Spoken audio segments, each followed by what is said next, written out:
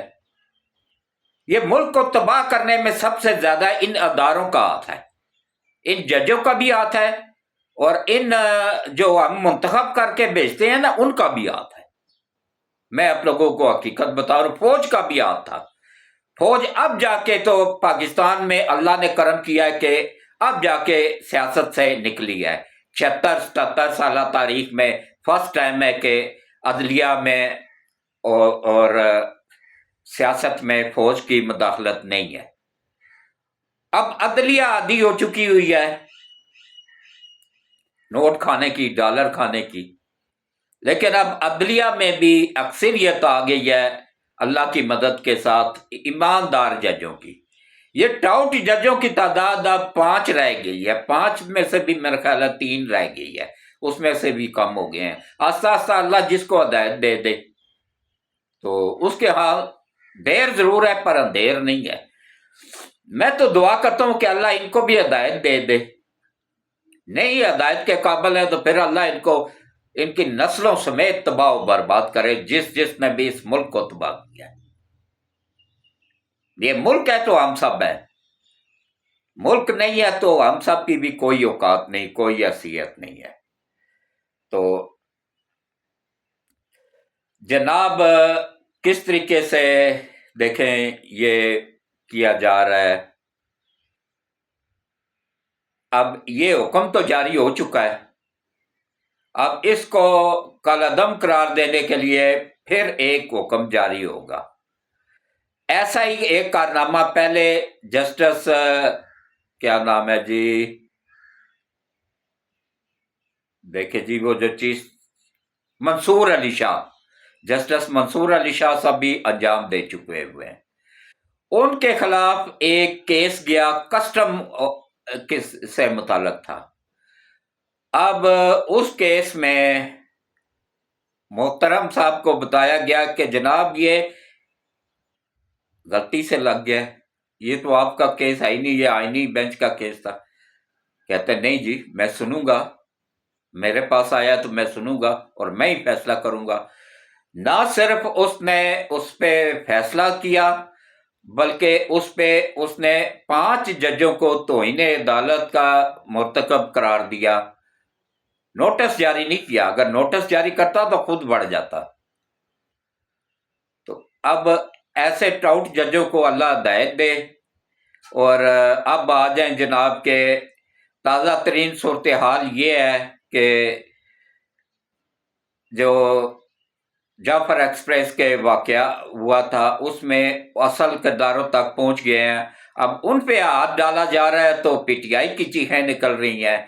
اب پتہ نہیں پی ٹی آئی کیوں مخالفت کر رہی ہے ان دہشت گردوں کے خلاف آپریشن کی، کیونکہ ان کو خطرہ ہے کہ کہیں یہ بھی نہ رگڑے میں آ جائیں، کیونکہ یہ بھی تو براہ راست ملوث ہے، ان کا ہی حصہ ہے۔ تو اس کے بعد پھر کس طریقے سے وہاں پہ 21 لوگوں نے اپنی جانیں قربان کی ہیں۔ اب ان کی فیملیوں کے سامنے، وہ فیملیوں سمیت سرکاری اہلکار تھے، ان کا فیملیوں سمیت سفر کر رہے تھے۔ اب جس بندے نے اتنی بڑی تعداد میں ایک ہی ٹرین میں ان کو سوار کروایا بیک وقت ایک ہی دن، وہ بھی مجرم ہے، اس کے خلاف بھی تحقیقات ہونی چاہیے۔ آگے اطلاع جنہوں نے دی ان کو بھی خلاف بھی ہونی چاہیے، کیونکہ ہر ادارے میں ان کے ایجنٹ گھسے ہوئے ہیں عالمی طاقتوں کے۔ تو اب کل کے ولاگ میں بھی میں نے بتایا تھا کہ یہ تانے بانے جا کے مل رہے ہیں افغانستان سے، ایران سے، امریکہ سے، اسرائیل سے، انڈیا سے۔ 2 دن پہلے امریکہ نے اپنے شہریوں کو وارننگ جاری کی تھی کہ بلوچستان کا سفر نہیں کرنا۔ بھائی ان کو کیسے پتہ چل گیا تھا کہ یہ ہونا ہے؟ تو دیکھ لیں، اپنی فوج کا ساتھ دیں، اپنے اداروں کا ساتھ دیں، اپنے ملک کا وفادار بنیں اور کھل کے فوج کا ساتھ دیں۔ اور یہ میڈیا پہ جو لوگ کر رہے تھے نا، وہ اپنے انجام کو پہنچ چکے ہیں، کافی زیادہ تعداد میں گرفتار ہو چکے ہیں، انشاءاللہ باقی بھی ہوں گے۔ یہ جو یوتھڑ قوم ہے نا، اس کو اب دڑا مرچ والا کانٹوں والا ڈنڈا لپیٹ کے نا نیچے سے گھسیڑا گیا اور منہ سے نکالا گیا ہے۔ اب انشاءاللہ وہ بھی اپنے انجام کو پہنچیں گے اور باقی بھی پہنچیں گے۔ اس کے ساتھ ہی میں اجازت چاہوں گا۔ اللہ حافظ۔